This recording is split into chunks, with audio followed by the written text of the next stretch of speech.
Telegram login without phone number. Hey everybody, welcome back to the channel. In today's video I'm going to guide you on how you can log into Telegram without phone number, so make sure to watch the video till the end.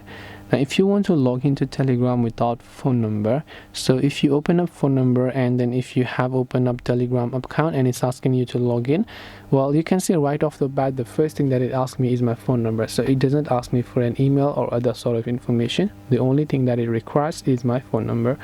So unfortunately, if you don't have your phone number or access to your phone number on Telegram, you will not be able to log into your account even if you had added your email address previously.